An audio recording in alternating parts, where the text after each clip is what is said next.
এরা এক একজন শত শত কোটি টাকার পিএস কামায় ফেলতেছে কতদিনে? 10 মাসে। হাসিনার তো 15 বছর সময় লাগছিল, পলিটিশিয়ানদের তো 15 বছর 20 বছর লাগে এইরকম অর্থ কামাইতে। এই বাটপারদের তো 3 মাস 4 মাস 5 মাসে তারা কামায়। পলিটিশিয়ানরা কম দক্ষ। রাজনীতিবিদদের খামাখা গালি দিয়ে লাভ নাই। অরাজনৈতিক সরকার তো আসলো একই রকম লোভী, একই রকম দুর্নীতিগ্রস্ত, একই রকম মিথ্যাবাদী, একই রকম এবং রাজনৈতিক সরকার অন্তত জিনিসপত্র ম্যানেজ করতে পারতো, law and order situation manage করতে পারতো, সাধারণ মানুষের জীবনযাত্রা আজকে যেই নাভিশ্বাস হয়েছে সেটা হতো না। এরা তো সেখানেও অদক্ষ, মিথ্যাবাদী, লোভী, দুর্নীতিগ্রস্ত বলছে এই কারণেই যে এখন আবিষ্কার হয়েছে নতুন তত্ত্ব, উপদেষ্টারা ফেরেশতা, পিএসরা ইবলিশ। কি ফানি কথা, তাই না? অথচ চিন্তা করে দেখেন, পিএস এর জন্য সুরঞ্জিত সেনগুপ্তকে কালো বিড়াল তকমা নিয়ে অত্যন্ত কি বলবো, হিউমিলিয়েশনের মধ্যে তার জীবনের শেষ দিনগুলো তাকে পার করতে হয়েছে।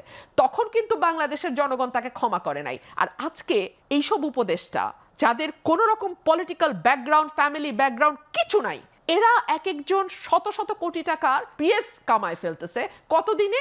10 মাসে। হাসিনার তো 15 বছর সময় লাগছিল, পলিটিশিয়ানদের তো 15 বছর 20 বছর লাগে এইরকম অর্থ কামাইতে। এই বাটপারদের তো 3 মাস 4 মাস 5 মাসে তারা কামায়। পলিটিশিয়ানরা কম দক্ষ নয়। পলিটিশিয়ানদের না দিনের শেষে আমি আপনাকে বলি, মানুষের কাছে ফিরতে হয়, ওই একটা ভয় তাদের থাকে। আজকে পারছি না, কালকে যাচ্ছি না, পরশু আমাকে যেতেই হবে। দেশ থেকে তো পলিটিক্যাল পার্টি বিলুপ্ত হয় না, দেশ থেকে তো পলিটিক্যাল পার্টি নাই হয়ে যায় না। সুতরাং তার অ্যাকাউন্টেবিলিটিটা কোথাও না কোথাও গিয়ে আরো অনেক বেটার ওয়ার্ক করে। আরেকটা বিষয়, এরা কিন্তু জনবিচ্ছিন্ন।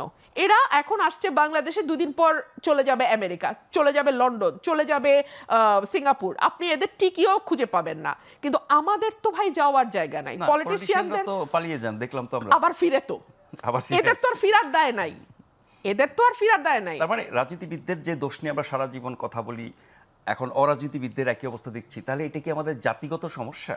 আমাদের জাতিগত সমস্যা নাজমুল ভাই। আমি আজকে একদম আমি যখন এই বাজেটটা দেখলাম, আমি যখন এই মুক্তিযুদ্ধের ইয়েটা দেখলাম, আপনি আমাকে বলেন এই যে নতুন নতুন ইস্যু তৈরি করা কেন, কি কারণে? মনোযোগ ওদিকে নিয়ে যাওয়া। অ্যাবসলিউটলি। এই খেলাটা হাসিনা আমাদের সাথে 15 বছর খেলে নাই, আমরা কি এই খেলা জানি না? এই খেলা আমরা দেখি নাই?